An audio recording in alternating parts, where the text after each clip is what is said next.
Jimmy James, നമ്മളിപ്പോൾ പല പല വീഴ്ചകളായി പല ഘട്ടങ്ങളിൽ ചർച്ച ചെയ്യുന്നു. ഇപ്പോൾ അടുത്ത വീഴ്ചയിലേക്ക് കൂടി കടന്നിരിക്കുകയാണ്. ഇതും സിസ്റ്റം ഫെയിലിയർ എന്നതാണോ മനസ്സിലാക്കേണ്ടത്? ഇതുവരെ നടന്ന വീഴ്ച പോലെയല്ല. ഇന്ന് രാത്രി നമ്മൾ സമാധാനമായിട്ടിരുന്ന് ഈ ചർച്ച നടത്തുന്നതും ഈ വാർത്തകൾ വായിക്കുന്നതുമൊക്കെ ഗോവിന്ദച്ചാമി പിടിയിലായി എന്നതുകൊണ്ടാണ്. ഗോവിന്ദച്ചാമി എന്ന കൊടും ക്രിമിനൽ പിടിയിലായിട്ടില്ലായിരുന്നെങ്കിലോ ഇപ്പോഴും ഗോവിന്ദച്ചാമി ഏതെങ്കിലും റെയിൽവേ സ്റ്റേഷനിലോ ഏതെങ്കിലും ഇരുട്ടിലോ പതുങ്ങിയിരിക്കുന്നുണ്ടായിരുന്നെങ്കിലോ ഇങ്ങനെ ആയിരിക്കുമോ കേരളം ഈ രാത്രി കടന്നു പോവുക? ഒരിക്കലുമല്ല. അത്രയും വലിയ കൊടും ക്രിമിനലാണെന്നും എങ്ങനെയാണ് അയാൾ ഒരു പെൺകുട്ടിയെ കൊന്നതെന്നും നമുക്കെല്ലാവർക്കും അറിയാവുന്നതാണ്. അങ്ങനെ ഒരാളാണ് ചാടിപ്പോയത്. ഇനി അയാളെ പിടിച്ചു എന്നുള്ളത് ഒരു വലിയ മേനി പറച്ചിലാണോ? കാരണം ഒറ്റ കൈയുള്ള ഒരു മനുഷ്യൻ, മറ്റേ കൈ ഇല്ല. അത് അയാളെ തിരിച്ചറിയാനുള്ള ഏറ്റവും വലിയ അടയാളമാണ്. അങ്ങനെയുള്ള ഒരാളെ നാട്ടുകാർ കണ്ടെത്തി, നാട്ടുകാർ ഫോളോ ചെയ്ത് കിണറ്റിനകത്ത് ചാടുമ്പോൾ അവിടെയുള്ള ഒരു സാധാരണ മനുഷ്യന് സംശയം തോന്നി വീണ്ടും പോയി നോക്കി. അങ്ങനെയാണ് ഗോവിന്ദച്ചാമിയെ പിടിച്ചത്. അല്ലാതെ സർക്കാരിൻ്റെയോ പോലീസിൻ്റെയോ മറ്റ് സംവിധാനങ്ങളുടെയോ മിടുക്കുകൊണ്ടല്ല. അറിയിച്ചു, പോലീസ് വന്നു, പിടിച്ചു. ചിലപ്പോൾ കുറച്ച് കഴിഞ്ഞ് പിടിക്കുമായിരിക്കാം. പക്ഷേ ജയിൽ ചാടി എന്നുള്ളതാണ് ഏറ്റവും വലിയ വിഷയം. ജയിൽ ചാടിയ ശേഷം ഗോവിന്ദച്ചാമിയെ സഹായിക്കാൻ ആരെങ്കിലുമൊക്കെ ഉണ്ടായിരുന്നെങ്കിൽ ഈ നിമിഷം ഗോവിന്ദച്ചാമി എവിടെയോ ആയി പോകുമായിരുന്നു. അപ്പോൾ ജയിൽ ചാട്ടം എന്ന് പറഞ്ഞ വീഴ്ച, അതും ഒരു കൊടും ക്രിമിനൽ, അതും കേരളത്തിലെ ഏറ്റവും പഴയ ജയിൽ, ഏറ്റവും വലിയ സംവിധാനങ്ങളുള്ള ഒരു ജയിൽ, അവിടെ നിന്ന് ചാടി എന്നുള്ളതാണ് പ്രശ്നം. അത് എന്നാണ് ഈ ഗോവിന്ദച്ചാമി ജയിൽ ചാടുന്നത്? ജയിലിൻ്റെ പരമാധികാരി ജയിൽ DGP കണ്ണൂർ ജയിൽ സന്ദർശിക്കുന്നതിൻ്റെ തലേ ദിവസം ഒരു സ്ഥാപനത്തിലേക്ക് ആ സ്ഥാപനത്തിൻ്റെ പരമാധികാരി വരുന്നതിൻ്റെ തലേ ദിവസമാണെന്ന് ആലോചിക്കണം. സാമാന്യ യുക്തിയല്ലേ? ഇതുവരെ എന്തെങ്കിലും വീഴ്ചകളൊക്കെ ഉണ്ടെങ്കിൽ ആ പരിസരമൊക്കെ ഒന്ന് വൃത്തിയാക്കുക, എല്ലാം പരിശോധിക്കുക, ജയിൽ DGP വരികയാണ്, അതൊക്കെ ശരിയാണോ എന്ന് നോക്കുക എന്ന ഒരു പരിപാടിയെങ്കിലും കാണണ്ടേ? ഇതുവരെയുള്ള എല്ലാ കുഴപ്പങ്ങളും ഉണ്ടെങ്കിലും. എന്നിട്ടോ തുരുമ്പിച്ചു പോയ ജയിൽ സെല്ലിലെ കമ്പി കണ്ടില്ല, തടവുകാരൻ്റെ കയ്യിൽ ആക്സോ ബ്ലേഡ് കണ്ടില്ല, ഒരു കെട്ട് തുണി ഇയാൾ സൂക്ഷിച്ചു വച്ചിരുന്നു, ഇത് കണ്ടില്ല. ഇതൊന്നും കാണാതെ എന്ത് മേലധികാരിയെ സ്വീകരിക്കാനുള്ള ഒരുക്കങ്ങളാണ് അവിടെ നടന്നത്? അതാണ് ഒന്നാമത്തെ വീഴ്ച. ഇത് മറ്റൊരു ദിവസം പോലെയല്ല. ജയിൽ DGP ആ ജയിൽ സന്ദർശിക്കുന്നതിൻ്റെ തലേ ദിവസം ഏറ്റവും വലിയ വീഴ്ച തയ്യാറായി അണിയറയിൽ ഒരുങ്ങുമ്പോൾ അത് അവിടുത്തെ ഉദ്യോഗസ്ഥർക്ക് മനസ്സിലായില്ല എന്നുള്ളതാണ് ഏറ്റവും വലിയ പ്രശ്നം. അത് കഴിഞ്ഞ് ഇയാളെ പിടിച്ചു എന്ന് പറഞ്ഞു, ഞാൻ നേരത്തെ പറഞ്ഞതുപോലെ നാട്ടുകാരാണ് പിടിച്ചത് സർ, അല്ലാതെ പോലീസല്ല, അല്ലെങ്കിൽ ജയിലധികൃതരുടെ ഏതെങ്കിലും പ്രത്യേക കഴിവ് കൊണ്ടോ ഒന്നുമല്ല. നമുക്ക് മനസ്സിലാകുന്നതനുസരിച്ചാണെങ്കിൽ 1.5 മണിക്ക് ഇയാൾ രക്ഷപ്പെട്ടിട്ടുണ്ടാവണം. 7 മണിയോടെ 6:30 കൂടിയോ പുറത്തറിയുന്നു, ഉച്ചയോടുകൂടി പിടിക്കുന്നു. എത്ര മണിക്കൂറുകൾ കഴിഞ്ഞു പോയി? അപ്പോൾ ഇത് ഒരു തരത്തിലും സർക്കാരിനോ സർക്കാരിൻ്റെ സംവിധാനങ്ങൾക്കോ എന്തെങ്കിലും ഈ കാര്യത്തിൽ ഗോവിന്ദച്ചാമിയെ പിടിച്ചു എന്നതിൽ ഒരു തരത്തിലും അഭിമാനിക്കാനുള്ള ഒരു കാര്യവുമില്ല എന്നുള്ളതാണ് ഇതിനകത്ത് ഏറ്റവും പ്രധാനപ്പെട്ട കാര്യം. ഇനി ജയിലിലെ സംവിധാനങ്ങൾ, വൈദ്യുതി കടന്നു പോകുന്ന ഒരു വേലിയുണ്ടെന്ന് പറയുന്നു. 1 വർഷമായി അവിടെ ആ വേലി പ്രവർത്തിക്കുന്നില്ല എന്നുള്ളതാണ് മനസ്സിലാകുന്നത്. ആക്സോ ബ്ലേഡ് ഒരാൾ സൂക്ഷിച്ചു വയ്ക്കുന്നു, തുണിക്കെട്ടുകൾ സൂക്ഷിച്ചു വയ്ക്കുന്നു. ഇപ്പം നമ്മൾ സാധാരണ ഇപ്പോൾ ഒരു ജയിലിൽ ഒരു മതിൽ ചാടിയാൽ ആ മതിൽ ചാട്ടം തിരിച്ചറിയാനുള്ള എന്തെങ്കിലുമൊക്കെ അലാമോ എന്തെങ്കിലുമൊക്കെ സംവിധാനം ഉണ്ടാകുമെന്നാണ് ഞാൻ സത്യത്തിൽ ഇതുവരെ വിചാരിച്ചിരുന്നത്. ഈ സാധാരണ വീടുകൾ വരെ ഉണ്ടല്ലോ സർക്കാരെ ഇതുപോലെയുള്ള സംവിധാനങ്ങൾ. ഇപ്പോൾ അത്രയും വലുതായി സാങ്കേതിക വിദ്യ മറ്റുമൊക്കെ വളർന്നു കഴിഞ്ഞു, ചിലവും വല്ലാതെ കുറഞ്ഞു. പക്ഷേ കേരളത്തിലെ ഒരു പ്രധാനപ്പെട്ട ജയിലിൽ അങ്ങനെ ഒരു സംവിധാനമില്ല എന്ന് ഇന്ന് മനസ്സിലാവുകയാണ്.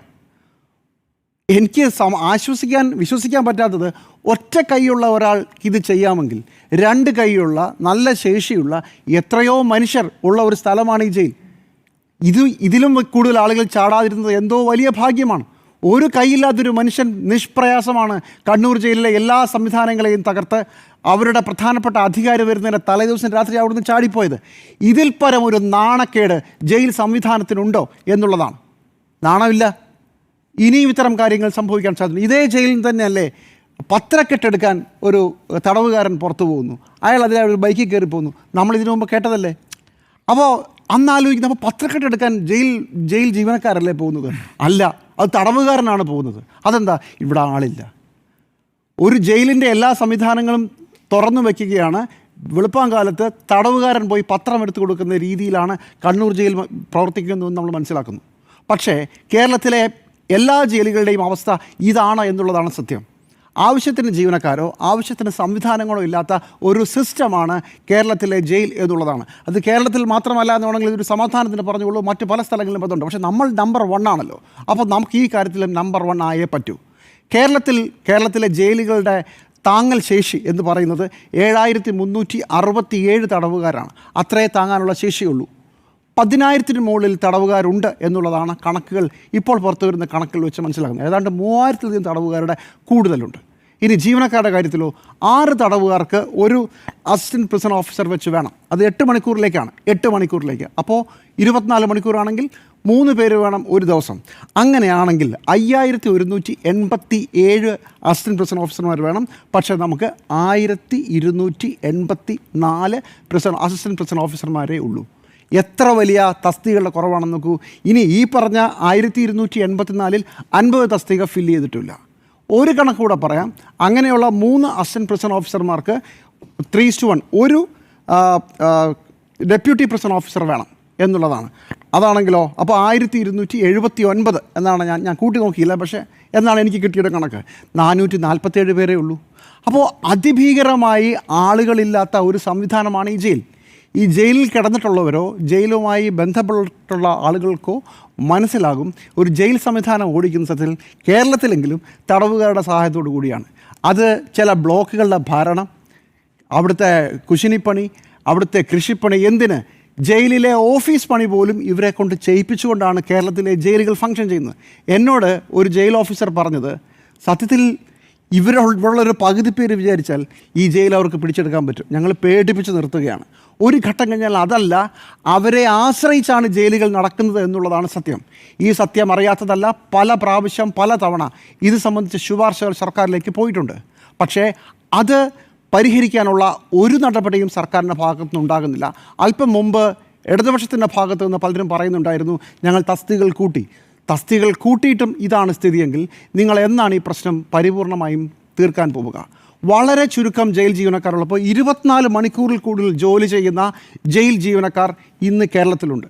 ഈ ചർച്ച കാണുന്നുണ്ടെങ്കിൽ അവർക്ക് വേണ്ടി കൂടിയാണ് ഞാൻ സംസാരിക്കുന്നത്. അത്രയും വലിയ മാനുഷികമായ ബുദ്ധിമുട്ടുകൾ, വളരെ വലിയ മാനസിക സമ്മർദ്ദത്തിലാണ് കേരളത്തിലെ ജയിലുകൾ നടന്നു പോകുന്നത്. 24 മണിക്കൂർ ഡ്യൂട്ടി ചെയ്യുന്ന ഒരു മനുഷ്യന് ഒരു ഫെയിലിയർ, ഒരു നോട്ടപ്പശയൊക്കെ സ്വാഭാവികമായി ഉണ്ടാകും. ഇത് പക്ഷേ കണ്ണൂരിൽ നടന്നത് അങ്ങനെയാണെന്ന് ഞാൻ പറയുകയില്ല. കാരണം നിങ്ങളുടെ മേലധികാരി വരുന്നതിൻ്റെ തലേദിവസമാണ് അവിടുത്തെ ഏറ്റവും വലിയ ജയിൽ ബ്രേക്ക് ഉണ്ടാകുന്നത്. അത് ഏതെങ്കിലും വണ്ടിക്കടിയിൽ കിടന്നോ ഡ്രെയിനേജ് കുഴി വഴി ഇറങ്ങിയൊന്നുമല്ല പോയത്. 3 മതിലുകൾ ചാടിക്കടന്നാണ് പോകുന്നത്. അതിന് ഈ ന്യായമില്ല. പക്ഷേ കേരളത്തിൽ ഇനിയും ജയിൽ ബ്രേക്കുകൾ ഉണ്ടാകാനുള്ള എല്ലാ സാധ്യതകളും തുറന്നു വെച്ചുകൊണ്ടാണ് നമ്മുടെ ജയിൽ സംവിധാനം നടന്നുകൊണ്ട് പോകുന്നത്. സിസ്റ്റമിൻ്റെ എറർ എന്ന് പറയുന്നത്, സിസ്റ്റത്തിൻ്റെ വീഴ്ച എന്ന് പറയുന്നത് ഇവിടെയാണ്. അത് ഒറ്റപ്പെട്ട് കണ്ടുകൂടാ. 2-3 ആഴ്ച മുമ്പ് നമ്മൾ കോട്ടയത്തെ ആശുപത്രി കെട്ടിടം വീണപ്പോൾ ഇതേ സിസ്റ്റം ഫെയിലിയറിനെ കുറിച്ച് നമ്മൾ സംസാരിച്ചതാണ്. അന്ന് നമ്മൾ പറഞ്ഞതാണ്, ഒരു ഡോക്ടർ ശരാശരി 39-40 സെക്കൻഡാണ് പലയിടത്തും ഒരു രോഗിയെ നോക്കാനുള്ള അയാൾക്കുള്ള സമയം. ഒരു എറർ വളരെ സ്വാഭാവികമായും സംഭവിക്കും. ചിലപ്പോൾ രോഗികളെ പരിചരിക്കുന്നതിൽ അയാൾക്ക് ബുദ്ധിമുട്ടുണ്ടാകും. അപ്പോൾ ആരുടെയാണ് കുറ്റം? ഡോക്ടറുടെയാണോ കുറ്റം? അതേ, ഡോക്ടറുടെയാണ് കുറ്റം എന്ന് പറയും. ഡോക്ടർ മര്യാദയ്ക്ക് രോഗിയെ നോക്കിയില്ല എന്ന് പറയും. ഇവിടെ പ്രിസൺ ഓഫീസർമാർ, ജയിൽ ഉദ്യോഗസ്ഥർ മര്യാദയ്ക്ക് തടവുകാരെ ശ്രദ്ധിച്ചില്ല എന്ന് പറയുന്നത് പോലെ. പക്ഷേ അടിസ്ഥാനമായ പ്രശ്നം, ഇങ്ങനെ ഒരു കുഴപ്പമുണ്ടെന്ന് അറിഞ്ഞിട്ടും ഇതൊന്നും ചെയ്യാത്തതാണ്. ഒരു കണക്ക് കൂടെ പറയാം. തിരുവനന്തപുരത്തും കോഴിക്കോടും ഉള്ള ജില്ലാ ജയിലുകളിൽ, തിരുവനന്തപുരത്തും കൊല്ലത്തുമുള്ള ജില്ലാ ജയിലുകളിൽ അവരുടെ പ്രധാനപ്പെട്ട ജയിൽ ഓഫീസർ കഴിഞ്ഞ 1 മാസമായില്ല. ആ പോസ്റ്റ് വേക്കൻ്റാണ്. ഇത് പ്രിസണാണ്, ജയിൽ വകുപ്പാണ്, മുഖ്യമന്ത്രിയാണ്. മുഖ്യമന്ത്രിയുടെ ഓഫീസിൽ ഈ ഫയൽ ഇരിക്കാൻ തുടങ്ങിയിട്ട് 1 മാസം കഴിയുന്നു. നടപടി ഉണ്ടായിട്ടില്ല. അവിടേക്ക് പോസ്റ്റിംഗ് നടന്നിട്ടില്ല. അപ്പോൾ ഇത് ആരെയാണ് കുറ്റപ്പെടുത്തുക? ഇത് പറഞ്ഞു വരുമ്പോൾ ഓരോ ഫയലും ഓരോ ജീവിതമാണെന്നൊക്കെയാണല്ലോ പറയാറ്. അങ്ങനെയാണെങ്കിൽ ഈ പോസ്റ്റുകൾ ഫില്ല് ചെയ്യാത്തത് എന്തുകൊണ്ടാണ്? എടുക്കേണ്ട തീരുമാനങ്ങൾ, അതായത് തിരുവനന്തപുരത്തും കോഴിക്കോടുമുള്ള ജില്ലാ ജയിലുകളിൽ അതിൻ്റെ അധികാരിയെ നിയമിക്കാൻ താമസം വയ്ക്കുന്ന ആ ഫയൽ തീരുമാനമെടുക്കാത്തത് എന്തുകൊണ്ടാണ്? ഇതെല്ലാം കഴിഞ്ഞിട്ട് അവസാനം 4 ജീവനക്കാരെ സസ്പെൻഡ് ചെയ്തുകൊണ്ട് നാളെ ചിലപ്പോൾ കുറച്ച് ജീവനക്കാരോട്, ചിലപ്പോൾ കണ്ണൂർ ജയിലിലെ മൊത്തം അവിടുത്തെ ആളുകളെ മുഴുവൻ നിങ്ങൾ സ്ഥലം മാറ്റുമായിരിക്കും. പിന്നെയും സംഭവിക്കും. ഈ കണ്ണൂർ ജയിലെന്ന് പറയുന്നത് നമുക്കറിയാമല്ലോ, ടി പി ചന്ദ്രശേഖരൻ വധക്കേസിലെ കുറ്റവാളികൾ ടെലഫോൺ എക്സ്ചേഞ്ച് നടത്തിയ ജയിലാണ്. ടെലഫോൺ എക്സ്ചേഞ്ച് നടത്തുകയായിരുന്നു അവിടെ. തൊണ്ടി സഹിതം മാധ്യമങ്ങളാണത് പിടിച്ചത്. അങ്ങനെയുള്ള ഒരു സ്ഥലം കേരളത്തിലെ ജയിലുകളിൽ ഇങ്ങനെയുള്ളൊരു വലിയ സിസ്റ്റം ഫെയിലിയർ കൂടാതെ രാഷ്ട്രീയ തടവുകാർക്കുള്ള വലിയ സ്വാധീനം, രാഷ്ട്രീയക്കാർ പറയുന്നതനുസരിച്ച് നിന്നു കൊടുക്കുക, ഇതെല്ലാം കൂടെ ചേരുന്ന ഒരു വലിയ മാഫിയ കേന്ദ്രങ്ങളാണ് ജയിലുകൾ. അവിടെ ഒരുപാട് തരത്തിലുള്ള കാര്യങ്ങളും കുഴപ്പങ്ങളുമൊക്കെ നടന്നുകൊണ്ടേയിരിക്കുകയാണ്. അതിനിടയ്ക്ക് നമ്മളൊരു ഗോവിന്ദചാമിയുടെ ജയിൽ ബ്രേക്ക് മാത്രമല്ല ചർച്ച ചെയ്യേണ്ടത്, കാരണം അതൊരു നിമിത്തമായി ഇന്ന് ചർച്ച ചെയ്യാനാണ്. ഒരുപക്ഷേ ഗോവിന്ദചാമി അവിടുന്ന് രക്ഷപ്പെട്ടില്ലായിരുന്നെങ്കിൽ നമ്മളിതൊന്നും ചർച്ച ചെയ്യില്ലായിരിക്കും. ഇത്രയും വലിയ ആളുകളുടെ കുറവ്, ചില പ്രധാനപ്പെട്ട പദവികളിൽ കണ്ട ആളുകളുടെ ഫയൽ മുഖ്യമന്ത്രിയുടെ ഓഫീസിലെത്തിയിട്ടും തീരുമാനം എടുക്കാതിരിക്കുക, ഒരു കാരണവശാലും താങ്ങാൻ പറ്റാത്തത്രയും തടവുകാരുണ്ടായിട്ടും അതിനനുസരിച്ചുള്ള സംവിധാനങ്ങൾ വലുതാക്കാതിരിക്കുക, ഇതൊന്നും ചെയ്യാതിരുന്നേ കുറച്ച് ജീവനക്കാരെ സ്ഥലം മാറ്റിയത് കൊണ്ടോ അവർക്കെതിരെ നടപടിയെടുത്തത് കൊണ്ടോ ഒരു കാര്യവുമില്ല. അതിന് ഒരു ഉദാഹരണം കൂടെ പറയാം. കോട്ടയത്തെ ഈ സംഭവത്തിന് ശേഷം നമ്മൾ ആർക്കെങ്കിലും എതിരെ നടപടിയെടുത്ത് നമ്മൾ കേട്ടോ? ഇല്ല.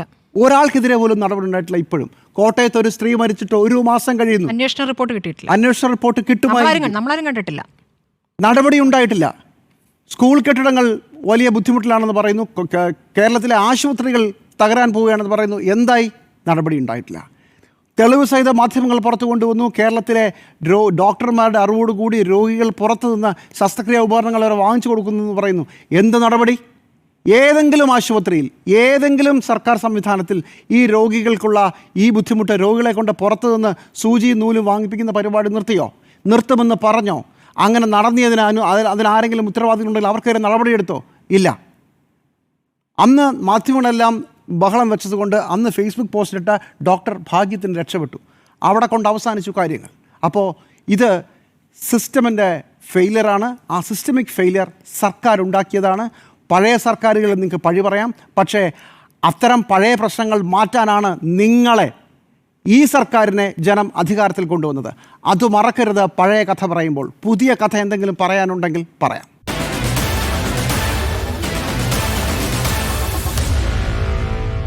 Meet the editors.